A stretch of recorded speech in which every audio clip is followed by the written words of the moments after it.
ഓം സദ്ഗുരുവേ നമഃ.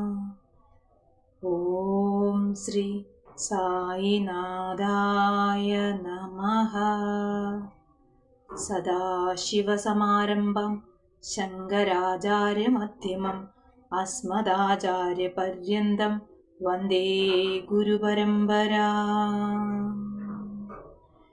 സദാ സത്സ്വരൂപം ചിദാനന്ദകന്ദം ജഗത്സംഭവസ്ഥാനസംഹാരഹേതും സ്വഭക്തേച്ഛയാമാനുഷം ദർശയന്തം നമാമീശ്വരം സദ്ഗുരും സായിനാഥം.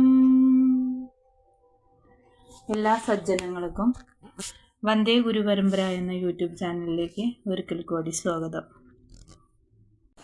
ശ്രീ സായി സച്ചരിതം അധ്യായം 2.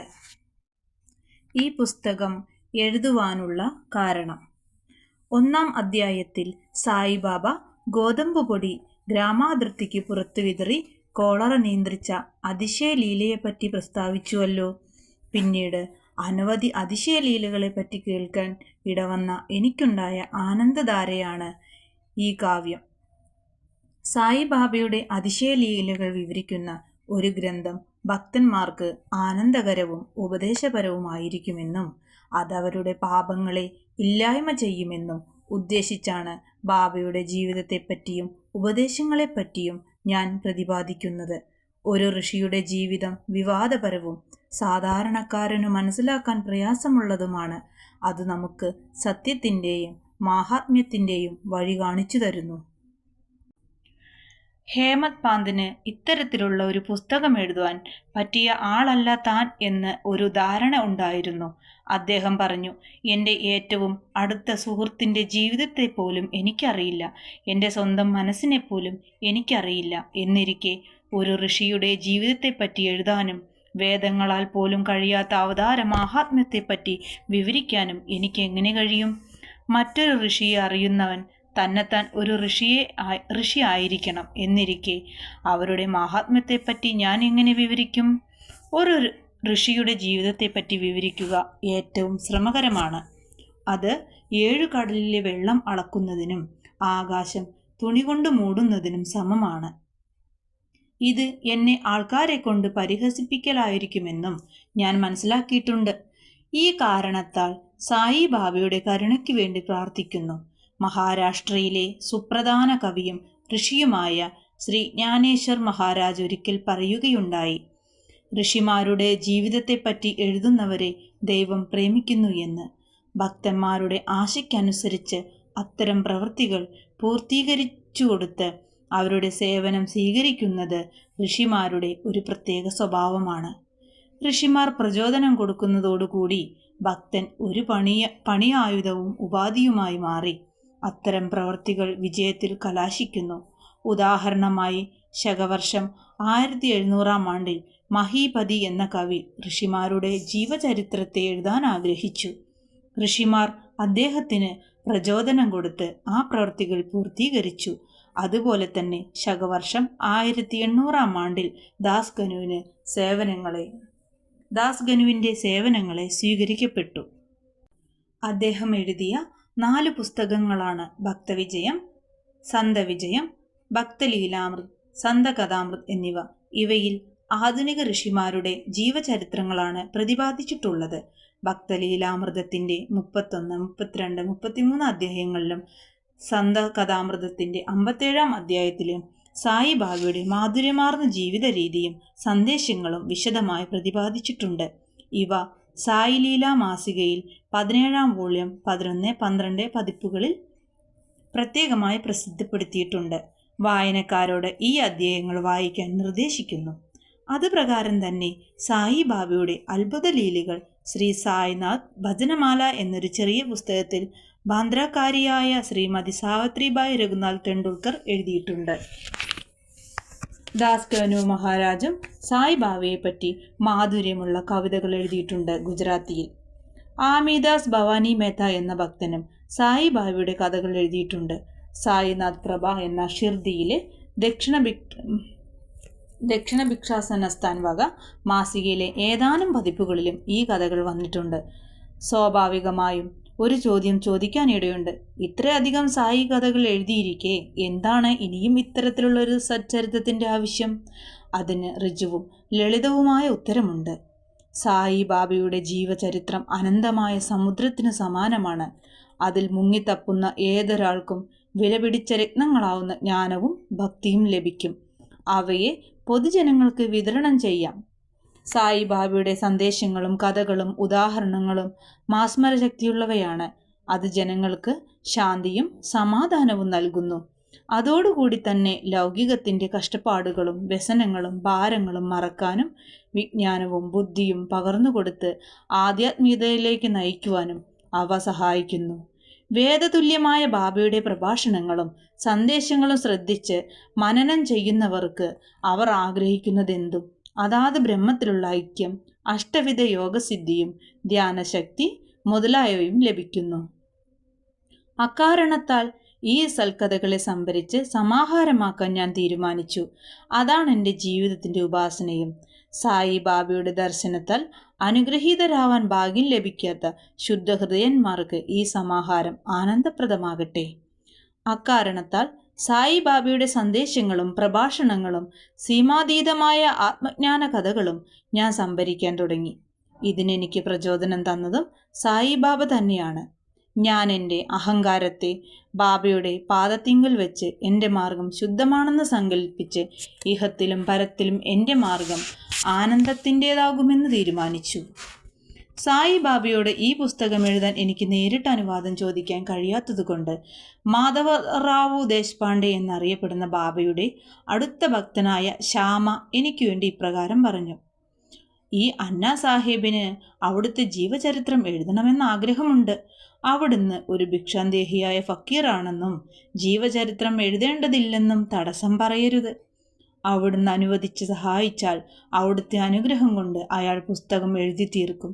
അവിടുത്തെ അനുഗ്രഹമില്ലാതെ ഒന്നും വിജയപ്രദമാവുന്നില്ല.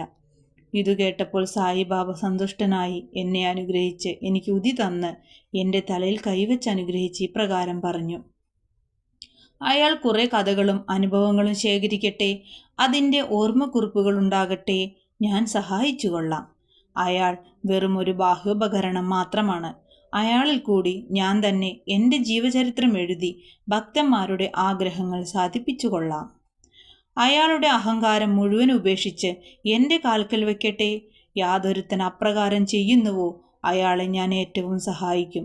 എൻ്റെ ജീവചരിത്രത്തെ പറ്റിയല്ലേ അയാളുടെ സ്വന്തം വീട്ടിൽ വെച്ച് ഞാൻ എന്നാലാവുന്ന എല്ലാ സേവനങ്ങളും ചെയ്തു കൊള്ളാം. അയാളിലുള്ള അഹങ്കാരം പരിപൂർണമായും അവസാനിച്ചാൽ, അതായത് അതിൻ്റെ നിഴൽ പോലും മാഞ്ഞു കഴിഞ്ഞാൽ, ഞാൻ തന്നെ അയാളിൽ അധിനിവേശം ചെയ്ത് എൻ്റെ ജീവചരിത്രം എഴുതിക്കൊള്ളാം. എൻ്റെ കഥകളും സന്ദേശങ്ങളും കേൾക്കുന്നവർക്ക് ഭക്തി താനേ ജനിച്ച് ആത്മജ്ഞാനവും ആനന്ദവും ലഭിക്കും. ഒരാളുടെ കാഴ്ചപ്പാട് മറ്റുള്ളവരെ അടിച്ചേൽപ്പിക്കാനുള്ള നിർബന്ധ ബുദ്ധി പാടില്ല. മറ്റൊരാളുടെ അഭിപ്രായഗതിയെ എതിർക്കാനും പാടില്ല. ഒരു വിഷയത്തിൻ്റെയും സ്വകാര്യതയെപ്പറ്റിയും അസ്വകാര്യതയെപ്പറ്റിയും ചർച്ച ചെയ്യാനും പാടില്ല. ഇതാണ് ബാബ പറഞ്ഞ മറുപടി. ചർച്ച എന്ന പദം ഹേമത് പാന്ത് എന്ന സ്ഥാനപ്പേര് എനിക്കെങ്ങനെ കിട്ടി എന്നു ഞാൻ പറയാമെന്ന് വായനക്കാരോട് ചെയ്ത വാഗ്ദത്തത്തെ ഓർമ്മിപ്പിക്കുന്നു. കാക്കാ സാഹേബ് ദീക്ഷിതും നാനാ സാഹേബ് ചന്ദോർക്കറും എൻ്റെ അടുത്ത മിത്രങ്ങളായിരുന്നു. അവരെന്നോട് ഷിർദിയിൽ പോയി ബാബയെ ദർശനം ചെയ്യാൻ നിർബന്ധിക്കുകയും ഞാൻ അപ്രകാരം ചെയ്യാമെന്ന് വാഗ്ദത്തം ചെയ്യുകയും ചെയ്തു. പക്ഷേ ഇടക്കാലത്തുണ്ടായ തിരക്കുകൊണ്ട് എനിക്ക് ഷിർദിക്ക് പോകാൻ കഴിഞ്ഞില്ല. ലോനാവാലയിലുള്ള എൻ്റെ ഒരു സ്നേഹിതൻ്റെ മകൻ രോഗബാധിതനായി. അയാളെ കൊണ്ടാവുന്നതെല്ലാം പരിശ്രമിച്ചിട്ടും പനി വിട്ടുമാറിയില്ല. അയാളുടെ ഗുരുവെ മകൻ്റെ കിടക്കക്കരികിൽ ഇരുത്തി നോക്കി. എന്നിട്ടും കാര്യമുണ്ടായില്ല. ഇത് കേട്ട് ഞാൻ ആലോചിച്ചു, എന്താണ് ഗുരുവിനെ കൊണ്ടൊരു പ്രയോജനം? അയാൾക്ക് എൻ്റെ സുഹൃത്തിൻ്റെ മകനെ പോലും രക്ഷിക്കാൻ കഴിഞ്ഞില്ല. ഒരു ഗുരുവിന് നമുക്ക് വേണ്ടി ഒന്നും ചെയ്യാൻ കഴിയില്ലെങ്കിൽ ഞാൻ എന്തിനാണ് ഷിർദിക്ക് പോകുന്നത്? ഇങ്ങനെ ആലോചിച്ചുകൊണ്ട് ഞാൻ എൻ്റെ ഷിർദി യാത്ര നീട്ടിവെച്ചു. പക്ഷേ സംഭവിക്കേണ്ടത് സംഭവിച്ചേ തീരൂ. അത് എൻ്റെ കാര്യത്തിൽ ഇപ്രകാരമാണുണ്ടായത്. പ്രാന്ത് ഓഫീസറായിരുന്ന നാനാ സാഹേബ് ചന്ദോർക്കർ ബസീനിയിലേക്ക് ടൂർ പോവുകയായിരുന്നു. താനയിൽ നിന്ന് ദാദാറിലെത്തി. അയാൾ ബസീനിയിലേക്ക് ഉള്ള വണ്ടിയും കാത്തു നിൽക്കുകയായിരുന്നു. അപ്പോൾ ബാന്ദ്രയിലേക്കുള്ള ലോക്കൽ വണ്ടി വന്നു. അയാൾ ബാന്ദ്രയിലെത്തി. എന്നെ വിളിപ്പിച്ചു. ഷിർദിയിൽ പോകാത്തതിനെപ്പറ്റി ശ്വാസിച്ചു. ഞാൻ ഷിർദിക്ക് പോകണമെന്ന നാനയുടെ വാദഗതി ആനന്ദകരമായതും എന്നെ ബോധ്യപ്പെടുത്തുന്നതുമായതുകൊണ്ട് അന്നു രാത്രി തന്നെ ഞാൻ ഷിർദിക്ക് പോകാൻ തീരുമാനിച്ചു. ഞാൻ എൻ്റെ ലഗേജും എടുത്ത് ഷിർദിക്ക് പുറപ്പെട്ടു. ദാദാറിൽ ചെന്ന് മൻമാടിയിലേക്ക് വണ്ടി കയറാമെന്ന് കരുതി ദാദാറിലേക്ക് ബുക്ക് ചെയ്ത് ഞാൻ വണ്ടിയിൽ കയറി. വണ്ടി പുറപ്പെടാറായപ്പോൾ തിരക്കിട്ട ഒരു മുഹമ്മദീയൻ എൻ്റെ കമ്പാർട്ട്മെൻറ്റിൽ കയറി. എൻ്റെ സാധനങ്ങളെല്ലാം കണ്ട് അയാൾ ഞാൻ എവിടേക്കാണ് പോകുന്നതെന്ന് ചോദിച്ചു. എൻ്റെ ഉദ്ദേശം ഞാൻ പറഞ്ഞപ്പോൾ അയാൾ എന്നോട് ദാദാറിലേക്ക് പോകേണ്ടെന്നും മൻമാഡ് മെയിൽ ദാദാറിൽ നിൽക്കില്ലെന്നും ഞാൻ ബോരി ബന്ദറിൽ ഇറങ്ങിയാൽ മതിയെന്നും നിർദ്ദേശിച്ചു. ഈ ചെറിയ അത്ഭുതലീല സംഭവിച്ചില്ലായിരുന്നുവെങ്കിൽ പിറ്റേന്ന് ഞാൻ ഷിർദിയിൽ എത്തുകയില്ലെന്ന് മാത്രമല്ല, എൻ്റെ സംശയങ്ങൾ തന്നെ വർദ്ധിക്കുമായിരുന്നു. പക്ഷേ അങ്ങനെയാവാൻ പാടില്ല. ഭാഗ്യം എൻ്റെ ഭാഗത്തായിരുന്നതുകൊണ്ട് പിറ്റേന്ന് രാവിലെ 9-നും 10-നും ഇടയ്ക്ക് ഞാൻ ഷിർദിയിലെത്തി. ബാബു സാഹേബ്, കാക്കാ സാഹേബ് ദീക്ഷിത്. ബാബു സാഹേബ് അവിടെ കാത്തുനിന്നിരുന്നു. ഇത് 1910 ആയിരുന്നതുകൊണ്ട് അവിടെ ഭക്തന്മാർക്ക് താമസിക്കാൻ സതേവാട മാത്രമേ ഉണ്ടായിരുന്നുള്ളൂ. കുതിരവണ്ടിയിൽ നിന്നിറങ്ങിയതോടുകൂടി ബാബാ ദർശനത്തിന് എനിക്ക് ഔത്സുക്യം വർദ്ധിക്കുകയും ഉടനെ തന്നെ മഹാഭക്തനായ താത്യ സാഹേബ് നൂർക്കാർ മസ്ജിദിൽ നിന്ന് മടങ്ങും വഴി ഞങ്ങളെ കാണുകയും ഞങ്ങളോട് സായി ബാബ സത്രത്തിൻ്റെ മൂലക്കിൽ നിൽക്കുന്നുണ്ടെന്നും ഉടനെ പ്രാരംഭമായി ദർശനം കഴിക്കാമെന്നും പിന്നീട് സ്നാനത്തിന് ശേഷം സൗകര്യമായി ബാബയെ കാണാമെന്ന് പറയുകയും ചെയ്തു. ഇത് കേട്ട ഉടനെ ഞാൻ ഓടിച്ചെന്ന് ബാബയെ നമസ്കരിച്ചു. എൻ്റെ ആനന്ദത്തിന് അതിരില്ലായിരുന്നു. നാനാ ചന്ദോർക്കർ പറഞ്ഞു തന്നതിലും എത്രയോ ഉപരിയാണ് ഞാൻ കണ്ടത്. എൻ്റെ എല്ലാ ബോധോപാധികളും ആ ദർശനമാത്രയിൽ സംതൃപ്തമായി. ഞാൻ വിശപ്പും ദാഹവും വിസ്മരിച്ചു. ബാബയുടെ പാദസ്പർശനം ചെയ്ത മാത്രയിൽ ഞാൻ എൻ്റെ ജീവിതത്തിൽ പുതിയ തുടക്കം കുറിച്ചു. ഈ ദർശനത്തിന് എനിക്ക് വഴിവെച്ചും ത്വരിതപ്പെടുത്തിയതും തന്ന എല്ലാവരോടും ഞാൻ കടപ്പാടുള്ളവനാണ്. അവരെൻ്റെ യഥാർത്ഥ ബന്ധുക്കളാണ്. അവരോടുള്ള കടപ്പാട് എനിക്ക് തീർത്താൽ തീരാത്തതാണ്. ഞാൻ അവരെ സ്മരിച്ച് മനസാ നമിക്കുന്നു. സായി ദർശനത്തിൻ്റെ പ്രത്യേകത എനിക്ക് മനസ്സിലായിടത്തോളം ദർശനമാത്രയിൽ തന്നെ ചിന്താഗതികൾ അപ്പാടെ മാറ്റുന്നുവെന്നു മാത്രമല്ല, മുമ്പ് ചെയ്ത കൃത്യങ്ങളുടെ ശക്തി നിശേഷം നിർമാർജനം ചെയ്ത് ക്രമേണ ലൗകികത്തോട് നിസ്സംഗത്വവും നിർവികാരത്വവും വളർത്തിയെടുക്കുന്നു എന്നതുകൂടിയാണ്.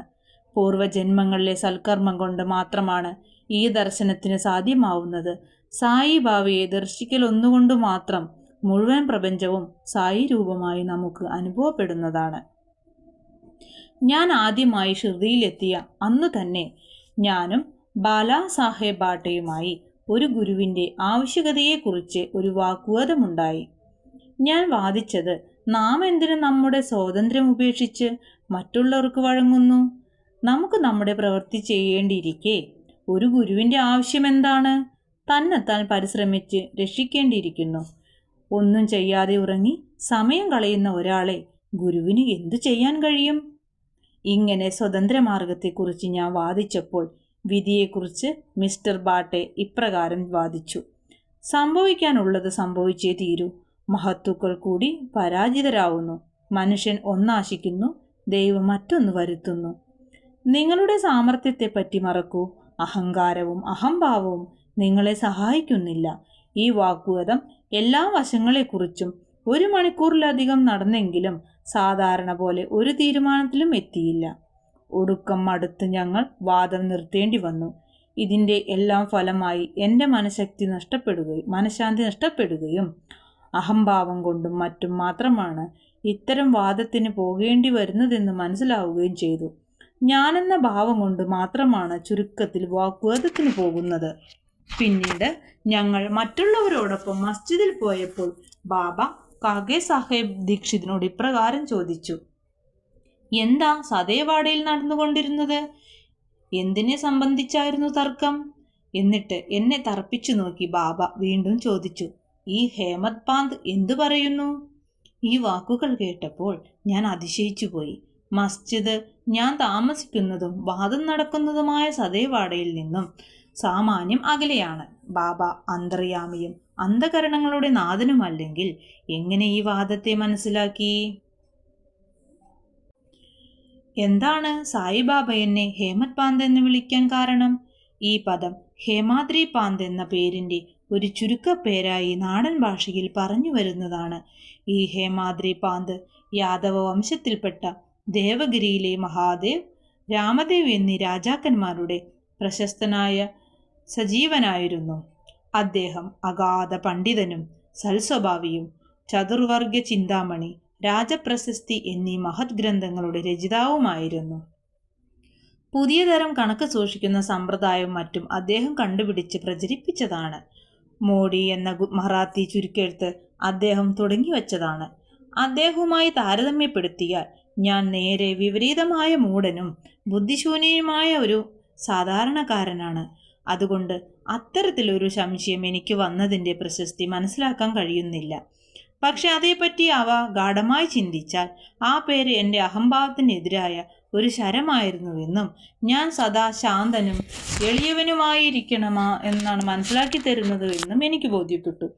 കൂടാതെ തർക്കത്തിലുണ്ടായ എൻ്റെ സാമർത്ഥ്യത്തെ അഭിനന്ദിക്കലുമായിരിക്കാം അത്. എന്നാൽ ഭാവി ചരിത്രം നോക്കുമ്പോൾ ബാബ ദംബോൽക്കർക്ക് ഹേമത് പാന്ത് എന്ന സ്ഥാനപ്പേര് കൊടുത്തത് സമുചിതവും അർത്ഥവത്തും ഭാവിയെ സൂചിപ്പിക്കലുമായിരുന്നു എന്ന് വ്യക്തമാണ്. അദ്ദേഹം പിന്നീട് സായി സംസ്ഥാൻ വളരെ സമർത്ഥമായി ഭരിക്കുകയും കൃത്യമായും സത്യമായും കണക്കുകൾ സൂക്ഷിക്കുകയും ചെയ്തു എന്നു മാത്രമല്ല, സായി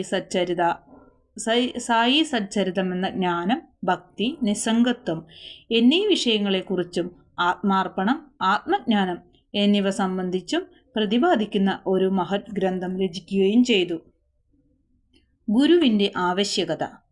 ഇതിനെപ്പറ്റി ബാബ പറഞ്ഞത് സംബന്ധിച്ച് ഹേമത് പാന്ത് യാതൊരു കുറിപ്പും എഴുതി കാണുന്നില്ലെങ്കിലും കാക്കാ സാഹേബ് ദീക്ഷിത് ഇത് സംബന്ധിച്ച് അദ്ദേഹത്തിൻ്റെ കുറിപ്പുകൾ പ്രസിദ്ധീകരിച്ചിട്ടുണ്ട്.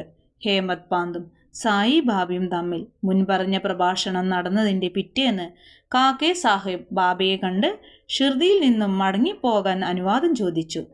ബാബ സമ്മതിച്ചു. അപ്പോൾ മറ്റൊരാൾ ഇങ്ങനെ ചോദിച്ചു, ബാബ എവിടെ പോകാനാണ്?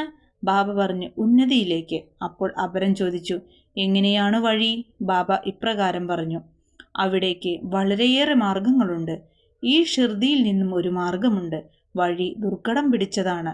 മാർഗമധ്യത്തിലെ വനാന്തരങ്ങളിൽ പുലികളും ചെന്നായ്ക്കളുമുണ്ട്. അത് കേട്ട് കാക്കാ സാഹിബ് ചോദിച്ചു, പക്ഷേ ബാബ, ഒരു വഴികാട്ടിയെ ഞങ്ങൾ കൂടെ കൂട്ടിയാലോ? ബാബ അതിന് ഇപ്രകാരം മറുപടി പറഞ്ഞു, എങ്കിൽ യാതൊരു വിഷമവുമില്ല. വഴികാട്ടി നിങ്ങളെ കുണ്ടുകളിൽ നിന്നും കുഴികളിൽ നിന്നും പുലികളിൽ നിന്നും ചെന്നായ്ക്കളിൽ നിന്നും അകറ്റി നേരെ ലക്ഷ്യത്തിലെത്തിക്കും. അത്തരം വഴികാട്ടിയില്ലെങ്കിൽ നിങ്ങൾ കാട്ടിൽ വഴിതെറ്റിപ്പോവാനോ അഗാധ ഗർത്തങ്ങളിൽ വീണുപോവാനോ സാധ്യതയുണ്ട്. ദബോൽക്കർ ഈ അവസരത്തിൽ സന്നിഹിതനായിരുന്നു. ഗുരുവിൻ്റെ ആവശ്യകതയെക്കുറിച്ച് ബാബയുടെ ഖണ്ഡിതമായ അഭിപ്രായം ഇതാണെന്ന് അയാൾക്ക് മനസ്സിലായി. അന്ന് തൊട്ട് മനുഷ്യൻ സ്വതന്ത്രനോ പരാധീനനോ എന്നും മറ്റുമുള്ള വാഗ്വാദങ്ങൾ ആധ്യാത്മിക വിഷയങ്ങൾ അപ്രസ്തുതവും അനാവശ്യവുമാണെന്ന് അദ്ദേഹത്തിന് ബോധ്യമായി. പരമാർത്ഥ തത്വം ഗ്രഹിപ്പാൻ ഗുരുപദേശം കൊണ്ട് മാത്രമേ സാധ്യമാവൂ എന്നും അവതാര പുരുഷന്മാരായ ശ്രീരാമകൃഷ്ണന്മാർ പോലും ഗുരുഭക്തന്മാരായി വശിഷ്ഠൻ, സാന്ദീപനി എന്നിവർക്ക് വഴങ്ങിയിരുന്നുവെന്നും ആത്മബോധത്തിനും പുരോഗമനത്തിനും വേണ്ട ഒരേയൊരു ഗുണം വിശ്വാസവും ക്ഷമയുമാണെന്ന് ഹേമത് പാന്തിന് മനസ്സിലാവുകയും അത് സായി സച്ചരിതം മൂലഗ്രന്ഥത്തിൽ 2-ാം അധ്യായം 191, 192 എന്നീ ശ്ലോകങ്ങളിൽ അദ്ദേഹം വ്യക്തമാക്കുകയും ചെയ്തു. ശ്രീ സായിയെ നമിക്കുവിൻ. ലോകശാന്തി ഭവിക്കട്ടെ. ശ്രീ സായി സച്ചരിതം ദിവസം ഒരധ്യായമെങ്കിലും വായിക്കുകയോ കേൾക്കുകയോ ചെയ്യുമ്പോൾ നിങ്ങളുടെ ജീവിതത്തിൽ അത്ഭുതകരമായ മാറ്റങ്ങൾ സംഭവിക്കും. ബാബയുടെ കൃപാകടാക്ഷം എല്ലാ ഭക്തജനങ്ങൾക്കും ഉണ്ടാവട്ടെ എന്ന് പ്രാർത്ഥിച്ചുകൊണ്ട് ഞാൻ ഈ അധ്യായം ബാബയുടെ തൃപ്പാദങ്ങളിൽ സമർപ്പിക്കുന്നു. ജയ് സായിറാം.